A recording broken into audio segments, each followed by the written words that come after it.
अब बात करते हैं आज की अगली स्टोरी की। रियल लाइफ में हर फिल्म लास्ट में बड़े से बड़े विलेन को धूल चटाने वाले अभिनेता से नेता बने थलपति विजय को समझ में आने लगा होगा कि रियल लाइफ का क्लाइमैक्स कितना उलझा होता है। सत्ता के बेहद करीब पहुंचकर भी सीएम की कुर्सी 3 दिन बाद भी उनसे बहुत दूर दिखाई देती है। तमिलनाडु की जनता ने अपना फैसला सुना दिया, लेकिन सत्ता की दहलीज पर आकर विजय के शपथ कार्यक्रम में पेंच अब फंसाए जा रहे हैं। कौन है जो ये अड़ंगे लगा रहा है? राज्यपाल से 2 मुलाकातों के बाद भी शपथ ग्रहण का न्योता क्यों नहीं मिल रहा है? कई गंभीर सवाल खड़े हो रहे हैं। आज चक्रव्यूह में सबसे बड़ा सवाल, विजय पथ पर रेड कारपेट कब बिछेगा? तमिलनाडु विधानसभा चुनाव में सबसे बड़ी पार्टी बनकर उभरी तमिलगा वेत्री कड़गम यानी टीवीके के लिए सरकार बनाने की राह कांटों भरी नजर आ रही है। पार्टी चीफ और एक्टर जोसेफ विजय चंद्रशेखर ने आज लगातार दूसरे दिन चेन्नई में लोक भवन पहुंचकर राज्यपाल से राजेंद्र आर्लेकर साहब से मुलाकात की। करीब 1 घंटे की मुलाकात के बाद राज्यपाल ने साफ कर दिया कि तमिलनाडु में एक स्थिर सरकार की जरूरत है और अभी विजय के पास बहुमत का आंकड़ा नहीं है। लोक भवन की ओर से जारी प्रेस रिलीज में यह साफ तौर पर कहा गया है। तमिलनाडु के राज्यपाल राजेंद्र आर्लेकर ने विजय को लोक भवन में आमंत्रित किया। इस मुलाकात के दौरान राज्यपाल ने स्पष्ट किया, सरकार बनाने के लिए बहुमत के लिए आवश्यक समर्थन पत्र अब तक वो नहीं दिखा पाए हैं। जाहिर है अब विजय मुख्यमंत्री पद की शपथ तभी ले सकेंगे जब राज्यपाल को बहुमत का मैजिक नंबर यानी 118 विधायकों का समर्थन दिखाकर सेटिस्फाई कर पाएंगे। इससे पहले विजय बुधवार को गवर्नर आर्लेकर को 113 विधायकों का समर्थन पत्र सौंप चुके थे। अब तक विजय को कांग्रेस की ओर से ही समर्थन की चिट्ठी मिली है, यानी टीवीके के 108 के साथ कांग्रेस के 5 विधायकों को ही उनके पास समर्थन है। आंकड़ा 113 ही पहुंच पाया है। सवाल बाकी के 5 विधायकों को लेकर है। सीपीआईएम के 2, सीपीआई के 2, वीसीके के 2, इन विधायकों को मिला दे तो यह आंकड़ा बहुमत के पार 119 पर पहुंच जाएगा। लेकिन अब तक इन तीनों पार्टियों की ओर से विजय को समर्थन वाली चिट्ठी नहीं दी गई है। हालांकि तीनों पार्टियों ने आज जो बयान दिए हैं उससे यह साफ होता है कि विजय को सीएम बनते देखने में उनको कोई दिक्कत नहीं होगी। आप खुद सुन लीजिए इन तीनों पार्टियों के बयान। One party has emerged as single largest party, and that single largest party makes claim to form the government, and it should be given the chance, opportunity to form the government. After having a discussion with our frontline leaders of our party, so we will organize a high-level committee meeting tomorrow evening. We will wait for the decision of CPI and CPM.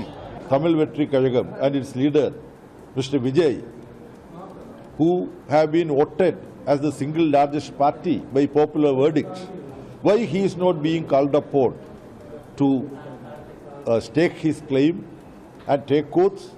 Then reasonable time can be given to prove his majority on the floor of the House. This the governor of Tamil Nadu is not doing. This creates a lot of suspicion. So the governor of Tamil Nadu should follow strictly the democratic convention. Left को सुना आपने, सीधा सीधा governor पर इल्जाम लगा रहे हैं। कांग्रेस का भी यह सीधा आरोप है कि दिल्ली के इशारे पर राज्यपाल फैसले लेने में जानबूझकर देरी कर रहे हैं, इसीलिए विजय को अब तक सीएम पद की शपथ नहीं दिलाई गई। Members has been elected from that party. For Congress party with 5 members support, it becomes 113. Halfway mark is 118. The governor is BJP because he's from a former BJP man, and we all know that the BJP's mindset and the Delhi's mindset is not to make Mr. Vijay as chief minister. Delhi don't want Vijay to be the chief minister. तो विजय के शपथ के रास्ते में राजेंद्र आर्लेकर जो कि राज्यपाल हैं उनको खड़ा कर दिया है। वो खड़े हो गए, ऐसे इल्जाम विपक्ष लगा रहा है, कांग्रेस लगा रही है, लेफ्ट लगा रहा है। राज्यपाल के अधिकारों को लेकर सुप्रीम कोर्ट भी मुंबई केस में साफ कह चुका है कि बहुमत का फैसला विधान भवन में होगा, ना कि राजभवन में। आपको यहां याद होना चाहिए कि महाराष्ट्र में 2019 के नतीजों के बाद क्या हुआ था। त्रिशंकु विधानसभा बनी थी, किसी की भी सरकार नहीं बन पा रही थी, राष्ट्रपति शासन लगाना पड़ा था। लेकिन 23 नवंबर 2019 की सुबह एक बेहद नाटकीय और चौंकाने वाली घटना होती है। सुबह 6 बजे के आसपास महाराष्ट्र से अचानक राष्ट्रपति शासन हटा दिया जाता है। राज्यपाल भगत सिंह कोश्यारी ने अपने विवेक का इस्तेमाल करते हुए बीजेपी के देवेंद्र फडणवीस को मुख्यमंत्री और एनसीपी से बागी हुए अजीत पवार को उस वक्त उप मुख्यमंत्री पद की शपथ दिला दी थी। यह सरकार 80 घंटे में चली गई थी क्योंकि अजीत पवार पर्याप्त एनसीपी विधायकों का समर्थन हासिल नहीं कर पाए थे और दोनों लोगों ने इस्तीफा दिया था। त्रिशंकु विधानसभा के हालात में अब तमिलनाडु के राज्यपाल के पास क्या ऑप्शन रह जाता है, इस पर संविधान के विशेषज्ञ क्या कहते हैं, सुनिए सर। राज्यपाल मेरे हिसाब से संवैधानिक गलती कर रहे हैं। ऐसे ही गलती राज्यपाल बूटा सिंह ने बहुत पहले किया था, जब बिहार में उन्होंने सरकार बनाने को किसी को न्योता नहीं दिया था और फिर उसे प्रेसिडेंट्स रूल लागू किया था। तब यहाँ सुप्रीम कोर्ट ने उन्हें बहुत कड़ी फटकार लगाई, इतनी कड़ी फटकार लगाई कि उस वक्त के जो प्रेसिडेंट थे, प्रेसिडेंट एपीजे अब्दुल कलाम, वो खुद इस्तीफा देना चाहते थे। सरकार जो चुनी हुई सरकार है, चाहे कोई भी हो, उनसे सिर्फ एक ही सवाल पूछा जाता है, आप बहुमत साबित कीजिएगा और साबित कीजिएगा लेजिस्लेचर के फ्लोर पे। कांग्रेस विजय की पार्टी टीवीके को सरकार बनाने में सपोर्ट कर रही है। इस बीच कांग्रेस की नेता है, प्रवक्ता है रागिनी नायक, उन्होंने ये पुरानी तस्वीर कोई है उनके पास सोशल मीडिया पर, आज उन्होंने इसको शेयर किया। पोस्ट में रागिनी नायक ने लिखा है कि पुराना नाता है, 12-13 साल पुरानी इस फोटो में तब के एनएसयूआई के नेशनल ऑफिस बियरर्स विजय के साथ कंधे से कंधा मिलाकर खड़े हैं।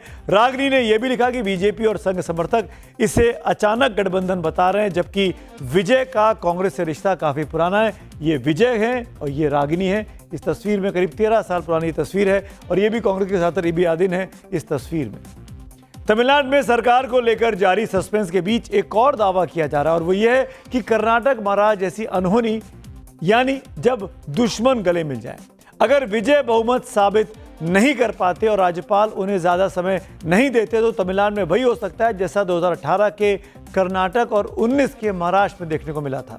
यानी कि सिनेरियो ये हो सकता है कि 1967 से एक दूसरे की कट्टर दुश्मन रही डीएमके, जिसके 59 विधायक हैं, और एआईएडीएमके, जिसके 47 विधायक हैं, वो हाथ मिला ले। मकसद एक नई तीसरी शक्ति यानी टीवीके को सत्ता से बाहर रखना हो। हालांकि दोनों हाथ मिला भी लें तब भी वो 106 तक ही पहुंचेंगे, यानी बहुमत से 12 विधायकों की कमी। ये सरकार बनाना दूर की कौड़ी दिखाई देता है। इतिहास गवाह है कि जिस तरह कर्नाटक में बीजेपी को रोकने के लिए कांग्रेस जेडीएस मिले थे, महाराष्ट्र में शिवसेना एनसीपी कांग्रेस ने महाविकास अघाड़ी बना ली थी, वैसे ही कुछ द्रविडियन फ्रंट विजय को रोकने के लिए कर सकता है। दावा है कि दोनों दलों के नेताओं के बीच बैक चैनल बातचीत चल रही है। सूत्रों का कहना है कि एक प्रस्ताव पर चर्चा भी हुई है जिसमें एआईएडीएमके सरकार बनाए और डीएमके बाहर से समर्थन दे।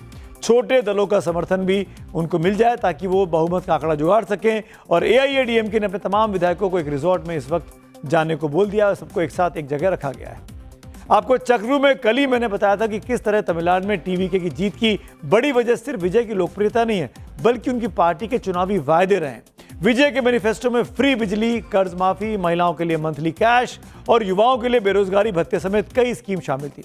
अगर सब मिलाकर देखें तो इससे तमिलनाडु के सरकारी खजाने पर 1 लाख करोड़ रुपए से ज्यादा का बोझ पड़ सकता है। इस बात से कोई इंकार नहीं कर सकता कि तमिलनाडु देश का बेहद समृद्ध राज्य है। RBI, reserve bank of India के आंकड़ों के मुताबिक 2024-25 में तमिलनाडु का gross state domestic product 31,19,000 crore रुपए था और ग्रोथ रेट 16%, जो कि यूपी और गुजरात से कहीं ज्यादा है। लेकिन बड़ा सवाल है कि विजय कैसे अपने चुनावी वादों को पूरा करेंगे, क्योंकि 2025-26 के राज्य बजट में 3,31,569 करोड़ का रेवेन्यू मिला। डीएमके सरकार में इसका 19.7% हिस्सा यानी 65,167 करोड़ सब्सिडी और वेलफेयर स्कीम पर खर्च किया। लेकिन अगर विजय अपने सभी चुनावी वादे पूरा करते हैं तो तमिलनाडु के खजाने पर यह खर्चा बढ़कर 99,057 करोड़ रुपए तक हो जाएगा, जो कुल राजस्व का 29.8% है। यानी बहुत बुरी अर्थव्यवस्था में तमिलनाडु जा सकता है। खैर, विजय इस हिसाब किताब को कैसे मैनेज करेंगे ये तो उनके इकोनॉमिक एडवाइजर तय करेंगे। लेकिन तमिलनाडु की जनता को इंतजार है विजय के शपथ ग्रहण का, क्योंकि विजय का ये शपथ सिर्फ एक सीएम के रूप में नहीं बल्कि उस आम जनता के गुस्से के प्रतिनिधि के रूप में होगा जिसने दशकों तक इंसाफ का इंतजार किया और जो क्लाइमैक्स में आकर विलेन को मारकर जीतता है और सेलिब्रेट करता है। वो जीत और वो सेलिब्रेशन अब तमिलनाडु की जनता देखना चाहती है। कार्यक्रम के आखिर में वक्त हो गया पब्लिक व्यू का। निशांत कुमार के ऊपर पब्लिक व्यू में विवेक पांडे लिखकर भेजते हैं, सम्राट कैबिनेट में जूनियर नीतीश के आने से एनडीए द्वारा उठाए जाने वाला परिवारवाद का मुद्दा फुस हो गया, क्योंकि नीतीश के पुत्र होने के अतिरिक्त निशांत कुमार की कोई विशेष पहचान नहीं है। एक और पब्लिक व्यू अखिलेश यादव के बारे में ललित कुमार लिखते हैं, अखिलेश यादव समाजवादी पार्टी को समाप्तवादी पार्टी करके छोड़ेंगे, अगला नंबर इनका ही होने वाला है। तो आज मेरे साथ इतना ही। चक्रव्यूह में कल शाम मुलाकात होगी, तब तक के लिए शुभ रात्रि।